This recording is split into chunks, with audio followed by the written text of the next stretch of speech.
Okay. Can y'all hear me now? Okay.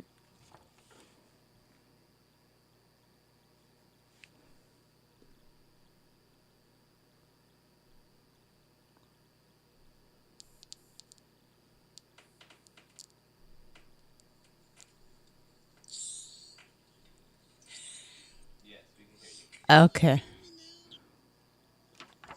All right. Hey everybody. Give me a second because I'm adding.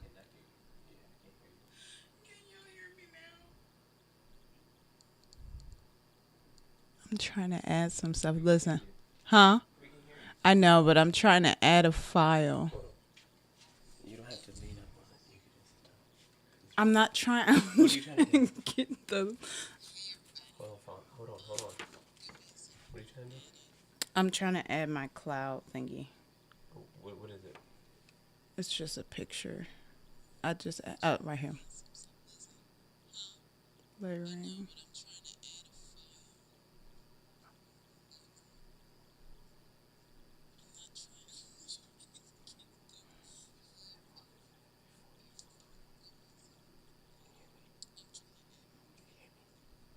What?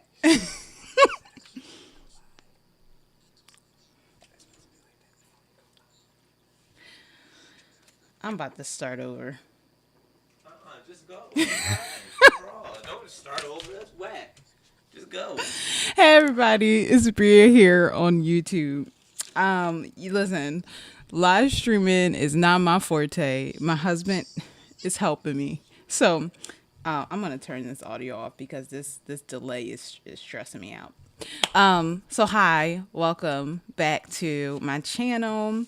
Today we're talking about something really cool that was on my heart to share about being a all right, it's on the screen. About being a wife and maintaining your asset status. So we're actually going to take this off for a second.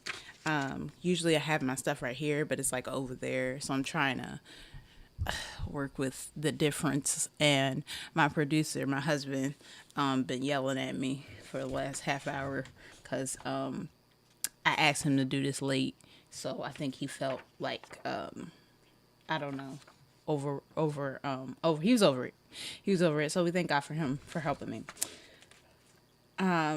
So today we're talking about maintaining your asset status as a wife.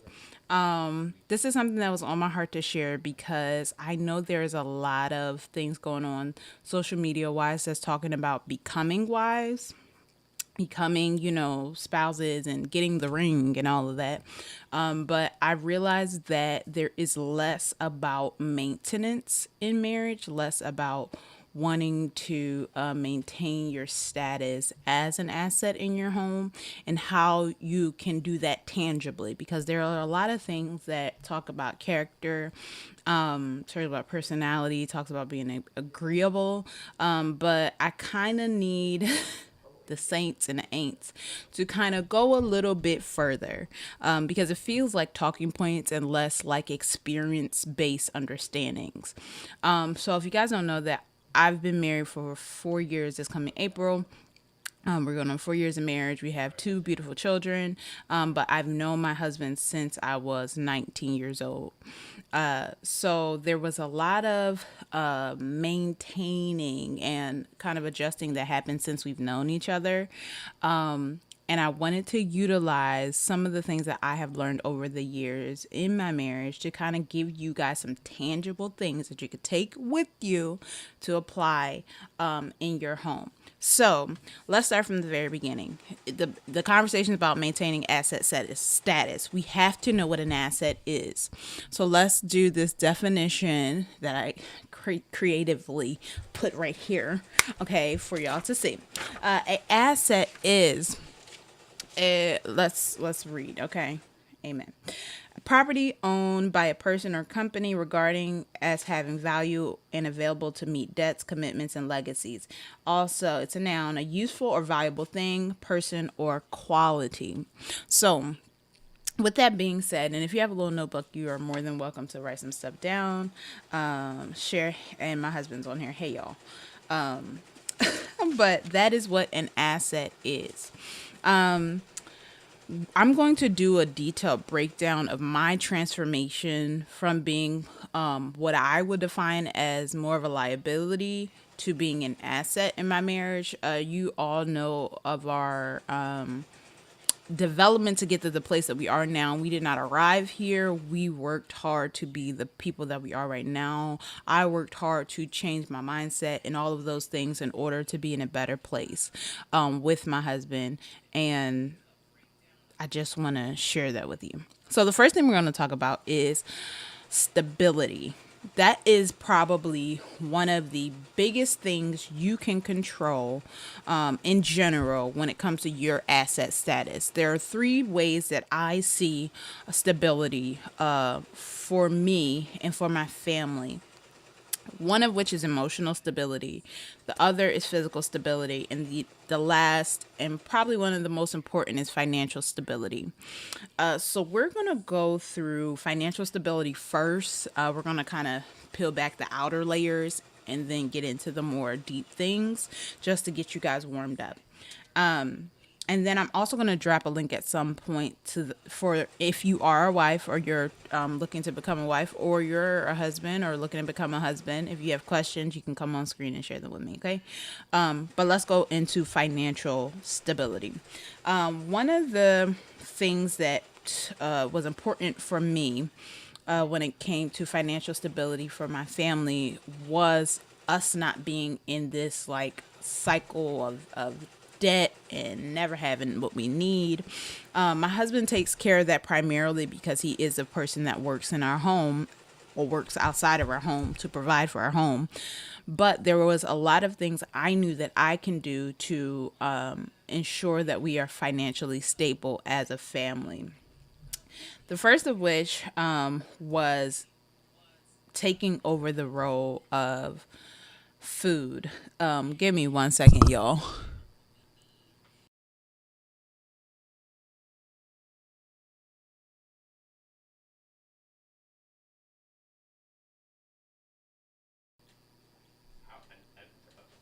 All right. Check. Thank you. So the first thing I focused on when it came to the financial stability and become and maintaining my asset status as a wife was food. Okay. We like to eat.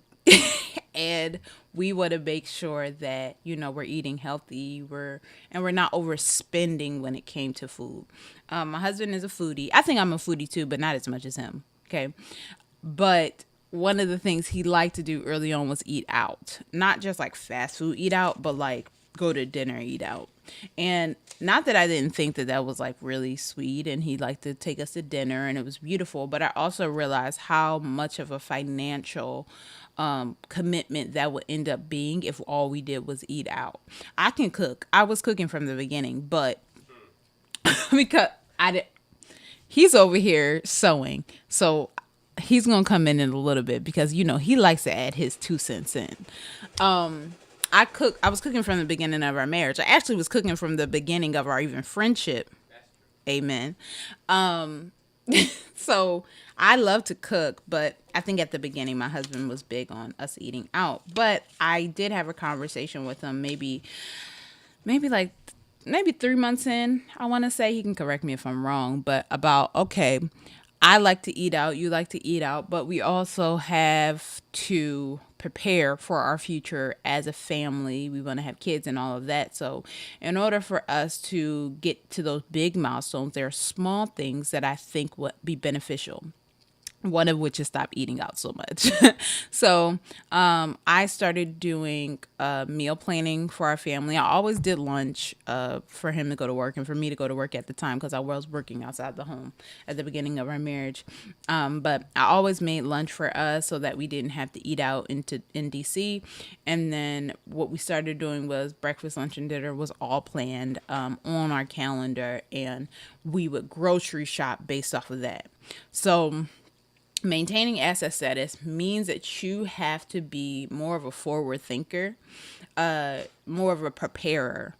And that was a cool thing about us coming into the Sabbath, maybe prior to us even getting married, was that it required us to be more prepared people, write things out, plan the weeks so that we knew when to spend, what to spend, where. So food was a big thing for us, and the way in which I maintained my asset status when it came to finances, in part, was being more willing to, and I can't even say willing, just cooking more. I was always willing, cooking more, having us eat out less, and now us making sure that when we did grocery shop, I looked for deals. I looked for coupons. I made sure that, if I knew something was on sale, we bought that instead of maybe, and then adjusting meals as deals came on, bulk shopping, Sam's Club, BJ's, that type of stuff, Costco. But being more of a forward thinking and not being a person that just wants to spend, spend, spend. Being a woman that is willing to do the brunt work of making sure not only that we ate, but we were financially sound when it came to food. So that's one of the first things when it came to financial stability. Also, when I started staying home, when I had my daughter, I became a stay-at-home mom. The biggest thing we went into that conversation with, was the necessity for us to still maintain a the same lifestyle, whether or not I was at work or not. My income wasn't like anything ridiculous when I was working outside the home, but it did add a buffer for additional things we wanted to do. So like more vacationing, more splurging on things. But when I came home and started staying with my daughter, I had to be intentional about the things that I spent my money on. So we were never like big clothing shoppers or anything like that. My husband sews, so he makes a lot of what he wears. Even now, really, it's more maybe, yeah, y'all hear him, everything he wears now, he makes. Some of the things I wear, my husband makes, even my daughter. We haven't gotten to Nathan yet with the clothing. Excuse me 1 second. No. But I was intentional about making sure that I wasn't home living the dream, swiping cards all day while my husband's at work, trying to provide for us. So being conscientious of my spending and making adjustments. One of those things was coffee. Y'all know I love coffee, but adjusting it so it wasn't every day I was going to Starbucks, because I kind of had that freedom when I was working outside the home, because it's like, well, I'm not overspending on our family money. I'm going to spend my little $5, $6 on a cup of coffee, but now I don't have that income. So there has to be adjustments. So I bought me a Keurig. I started making my coffee at home. Don't get me wrong. There are moments and times where my husband's like, yeah, you can go to Dunkin' Donuts, and I will take that and run with it and go to Dunkin' Donuts. But I would say at least 90% of the time I'm making coffee at home. So yeah, so making those adjustments when I started to stay home, of not overspending, not, going out every day and spending money on new outfits and new workout equipment, just being more conscientious of that. Even when it came to my daughter's activities, if you guys don't know, I'm a Montessori mom, and I mean, they learn through play, but I realized that she don't need a bunch of toys. And there are so many programs in our state that provide field trips, different events, even books and different sensory kits and play kits. I found a really good program that we go to once a week that provides us with pretty much, I think majority of the toys on her rotation right now for her shelf, her and Nathan's shelf, is from that program. So we didn't have to buy those things. So just being strategic with the money that you have in your family. You don't want to be a person that just overspends, a wife particularly, that overspends money in your home for absolutely no reason. And then when it does come to those things that do require you to spend a little bit of money, have a plan, come to your husband and say, hey, like, I want to do this. Do you think that you can work this in the budget? I was thinking of, you know, cutting something here so that we can do that. It's better to have a plan than to just say, I want more clothes, or I want new shoes, or I want this, but actually approaching it with some sort of help. Okay, you're helpmeet. You're supposed to be helping, not hurting the family financially. In addition to that, last year was the first year that we started raising our own food and growing our own food. So last spring, when we bought this home on Christmas last year. Well, 2020, 2021, What about it? when we bought our house. Yeah. Okay, yeah, 2021 is when we bought our home, and that spring I was intentional about starting to grow our food. So that year we grew yellow crimson watermelon, sugar baby watermelon, zucchini, yellow squash, bunch of tomatoes, like like too many tomatoes, four of heirloom, and then one of cherry tomatoes. So we had a lot of pasta sauce, a lot of pizza sauce. It was great. I feel like I'm missing a few things that we grew. Oh, green beans. So then we started raising our chickens. That was another idea that we had together because we really want to have a homestead at some point. So we started raising our chickens. We have 10 at this point. We did lose one last weekend, but I was intentional about saying I want to grow our own food, kind of cut that cost and that food, that uncertainty that seems to be happening right now when it comes to food sourcing and GMOs, and the price of even organic foods is ridiculous, and the price of eggs is ridiculous right now. So the beauty of it is that every day we go outside, we have at least 3-4 eggs that I could use in our dinner. Made fried rice the other day, cookies, baking, breakfast. We just had some scrambled eggs for breakfast that were from our chickens. So just being more intentional about how you can add more to your home, raising your own food, growing your own food, minimizing your home expenses, and your personal expenses. Part of the reason I locked my hair was because it was just really expensive trying to figure out what to do with my 4C hair. And not that locks are like zero maintenance, but it's very, very low maintenance. And once you learn how to retwist your hair, it's kind of like perfect.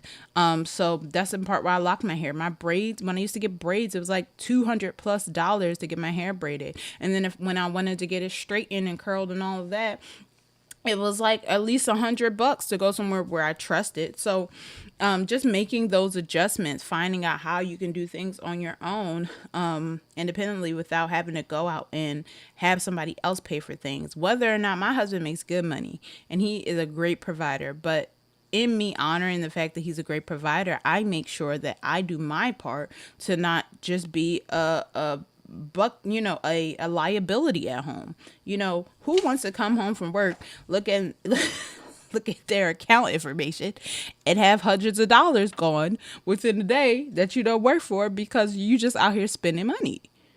No. Julian, he's listening in, so I wanted to see if he had an amen in the spirit. It's a delay, but amen. All right. So let's move on. So that's more of how I worked on my asset status when it came to finances and providing financial support to my family. That didn't even mean that I had to technically bring in an income.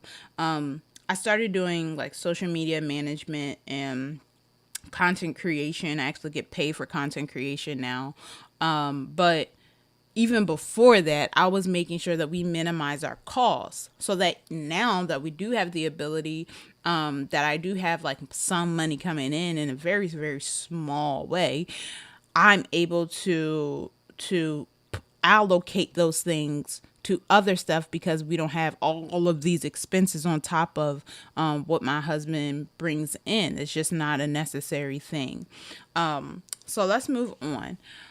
We're going to talk about emotional stability. And actually, I changed my mind. I think we're going to do physical stability before we do emotional stability, because I think emotional stability gets a little bit hairy there with folk. So Physical stability, so that comes down to self and home, right? So let's go home first.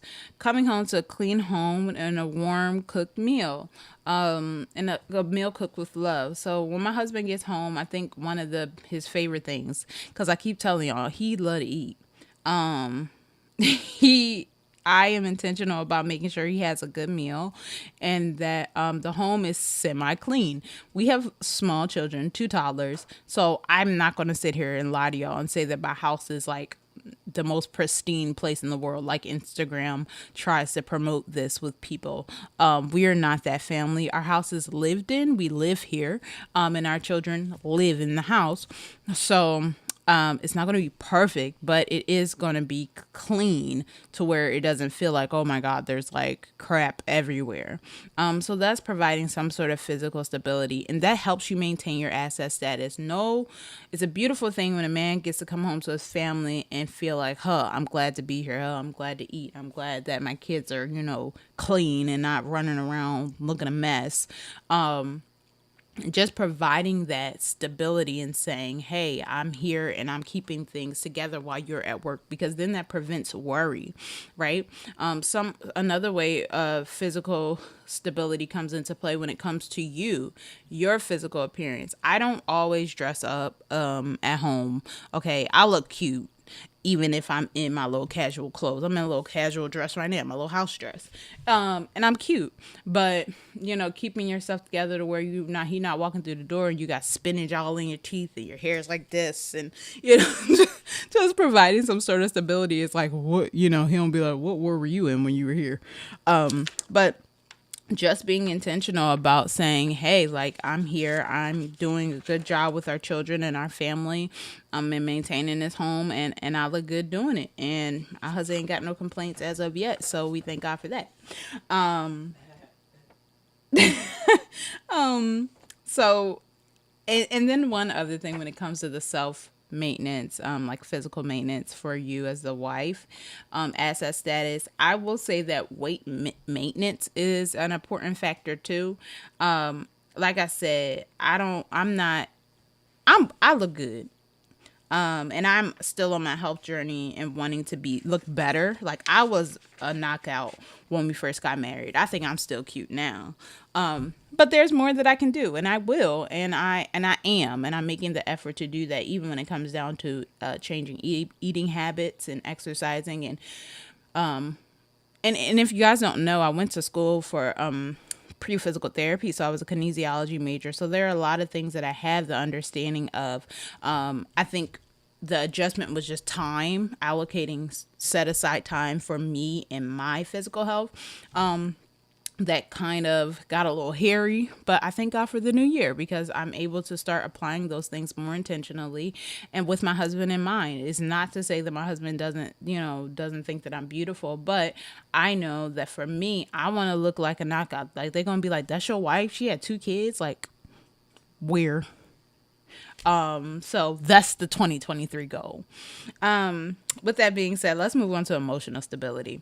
One of the best things you can do when you are maintaining asset status and really just introducing yourself as an asset to a man is dealing with your past traumas, whether that be family, childhood, and relationships. That is not to say that there aren't going to be things that come up in your marriage that you'd have to deal with, family, childhood, past relationship trauma, but it is so important to at least start the foundational work to say that I won't come into a marriage and be in a marriage placing all of my past harm on him.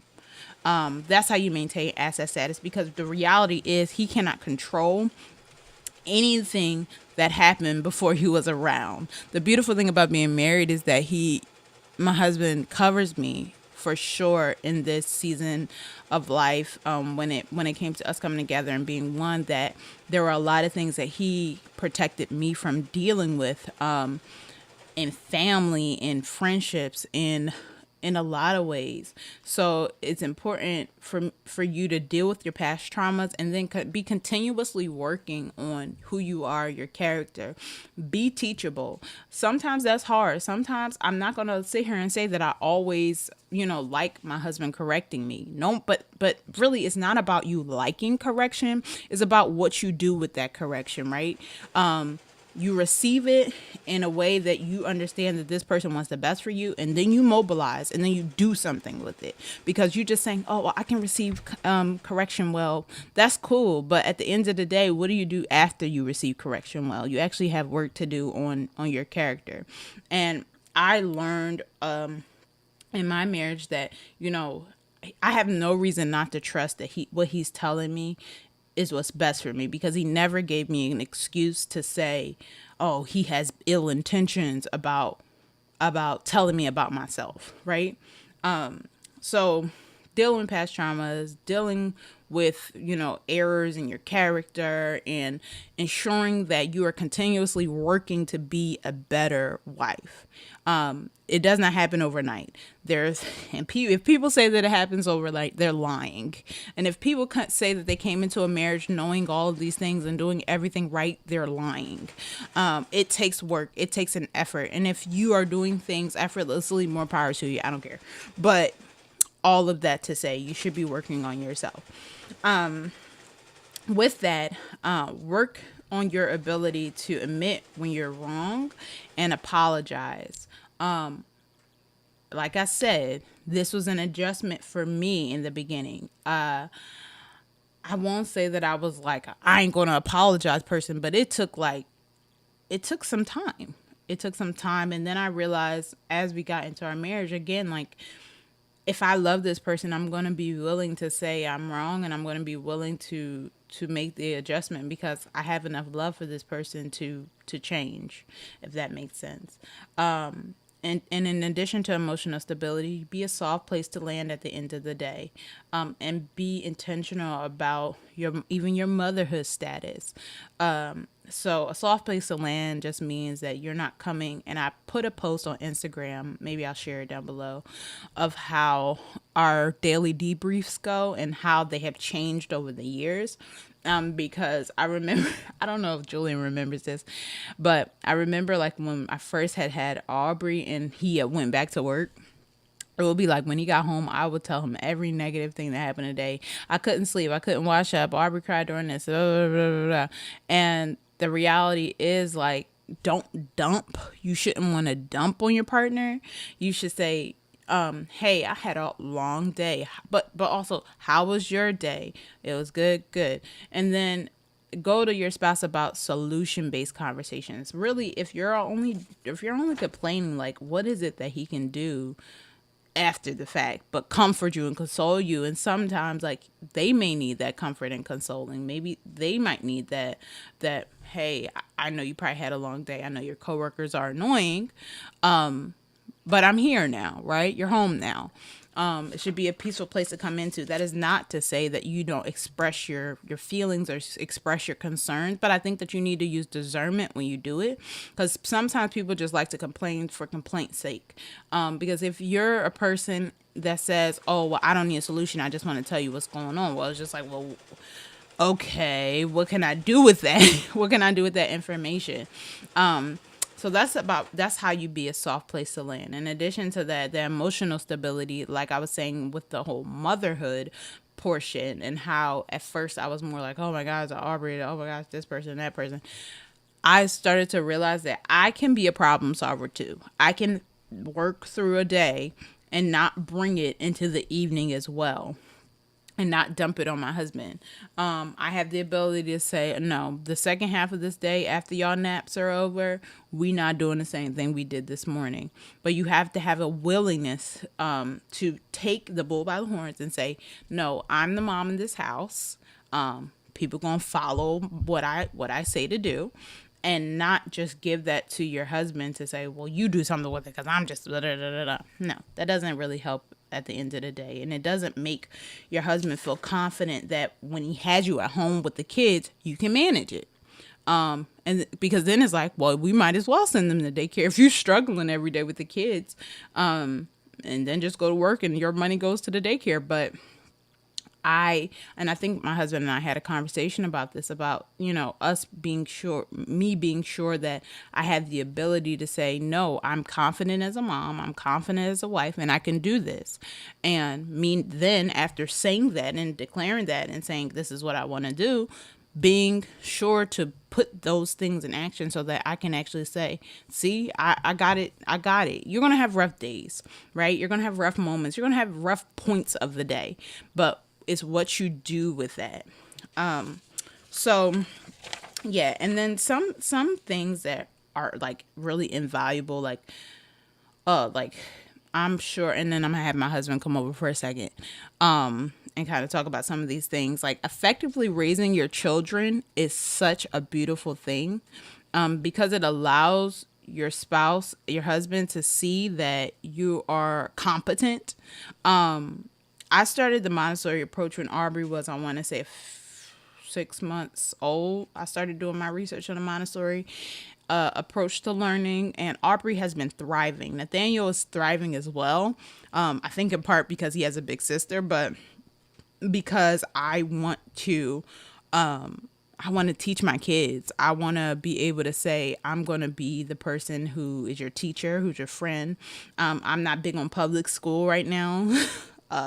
They probably won't be doing that, but there are moments I feel less confident. Like, I was telling my husband the other day, I was like, someone asked me when we were at the library, did I want to put my daughter in preschool because she's about to be old enough to do it, and I said I don't know. And then I came home, I was like, I don't really trust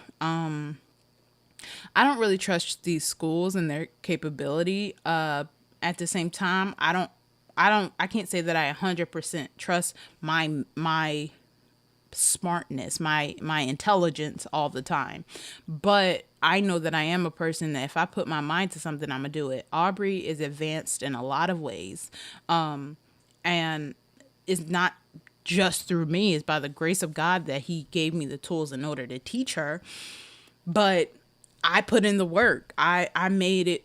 I put in the effort to say that I want to teach my daughter, and this is what I know she needs to learn. I did the research, I took the time, and here we are now, 3 years later. So, yeah, there are a lot of things that we have to do to maintain our asset status, but it's not impossible. It's not impossible to do. It just requires us to be more intentional. And the reason why I even put this video together, I want us to start talking more about, what do you do after you get married, right? What are the requirements after you get married? We know you want to, not defraud your spouse and all that. Y'all run that into the hole. We know that, you want to be a kind person. Y'all run that into the hole too. But like, what are the tangible things that you should be looking to do, even on a daily basis, to maintain your status as a wife that is an asset?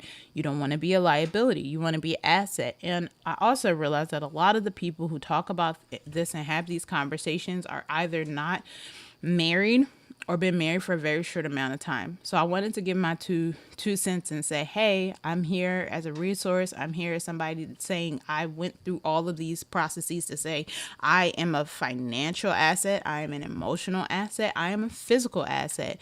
Not just because I'm saying it. So my husband's right in the other room. He thought I was capping. He would unplug all this stuff. and not have me posting this stuff online. So it's, if I'm maintaining my asset status, and then I wanted to share, and I don't think I put it on, I didn't put it on my little thing, but I can actually. One of the things that was so cool for me to see, I remember we were living still at our apartment, and you know what I realized too, before I say that, you cannot wait until you have the house and those 2 cars and the kids to start being an asset. Because you know what happens? A lot of people are men will be unsure of you if you can't show that before you even get it, right? You want to make sure that you embody those qualities before it even happened, so that when it does happen, it's like I knew she was going to be good at this because of A, B, and C. My husband knew that I was a help to him even before we were married. Hello, somebody. Not because I was doing his laundry or cleaning his house. I wasn't doing none of that. Now, let me be really clear. But I made it my mission to. He was my friend for a very long time.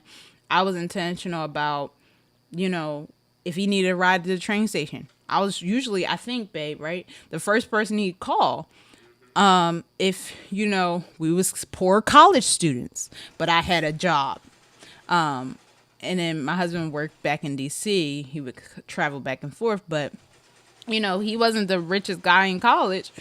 But I made it my mission, if you ain't had no more meal swipes, come to my house and have dinner, because I was always cooking. They called me Mama Bria in college for a reason, because I cared about the people that was in my circle. Even when we went to our little gospel choir after events at Applebee's, my husband couldn't spend money on a whole bunch of stuff, but I made it so that I paid for him. I paid for my friends because I was able to do it at the time. And look where we are now.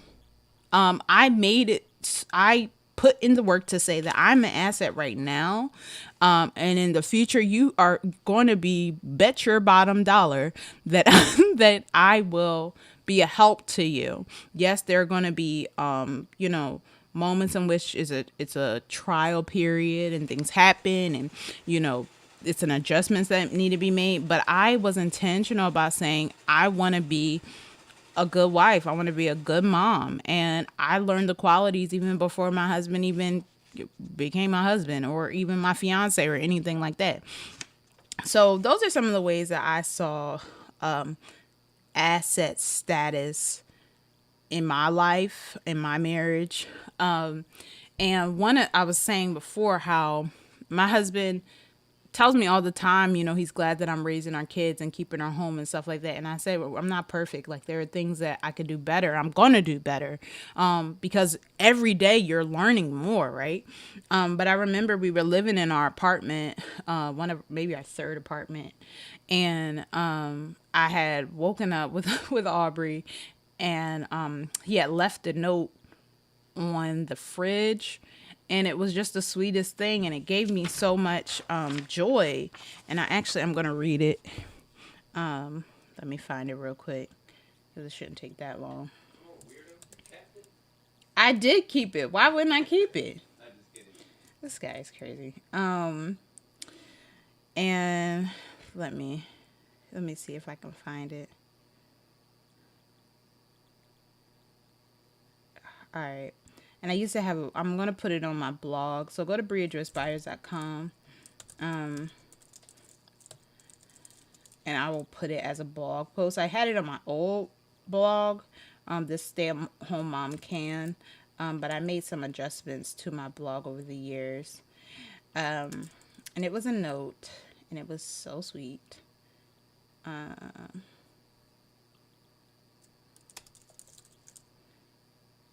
right. Chad, I can't find it.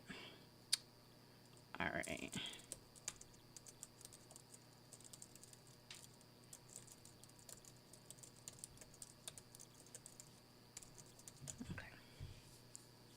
Where did you save it to? Really? I saved it on my phone, babe. And here we are. Can't find it. Huh? Yeah, it's a picture. But it's on my old Wix site, but I can't find it. Oh, maybe it's right here. Oh no, I hold on. I think I know how to get it. But anyway, in the little thing he wrote, it was so cute, and I'm gonna post it because I don't want nobody to say that I'm capping. I don't want nobody to say that I'm capping. And I kept it, and it's actually upstairs in the kitchen too. I don't know who that is. But he had said basically, like, he's grateful that I'm here in the home, keeping the house clean and caring for Aubrey. And I kept it because it was motivation to say, like, I'm trying to live the life I'm supposed to, and he saw my efforts. So that's all I wanted to show y'all. was that maintaining asset status requires some tangible work, and that I wanted to just provide y'all with some of the things that have worked for me and how you all can apply that to your lives. So I hope that this encourages y'all as wives to go out and maintain your asset status, begin your journey to being an asset, and to look at the ways that you may or may be a liability and make those adjustments. Because once you put forth that effort, listen, a lifetime of joy comes your way. Once you put forth that effort, less stress comes, and you're able to reap the benefits of the work that you're putting in. I could say that at this point in my marriage, we have come over the hump of of liability behavior. And we are here, and our home is a testament to that. Our ability to pay, my husband to pay all these bills is a testament. The ability, the developmental success of my kids is a result of that. So I just wanted to come on here and tell y'all that it's possible to put in the work. And I want to be a resource to solutions. There's a lot of people pointing out a lot of problems and not giving a lot of answers and solutions. And I am making myself available as a solution. I'm a mentor to one at the present moment, but I am contemplating and thinking about it. I got to talk to my mentee about it, see how she feels about that. But I am contemplating kind of expanding that network to more women who want to become assets, who want to garden, who want to grow their own food and raise their own food, who want to raise exceptionally smart children, who want to keep a home, who want to grow in their marriage and have love and joy in their marriage. So I'm thinking about expanding that. So just be on the lookout for more information on that wise.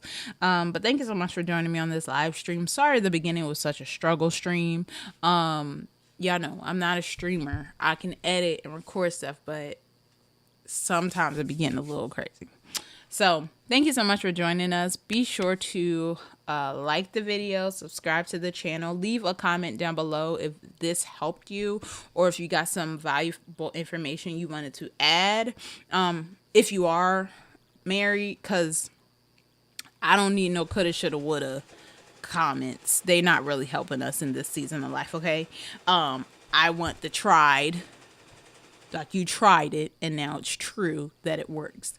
So if you are married, leave some of your ways that you have maintained asset status as a wife, as a husband, as a wife, and if you're a husband, how your wife has been an asset to you.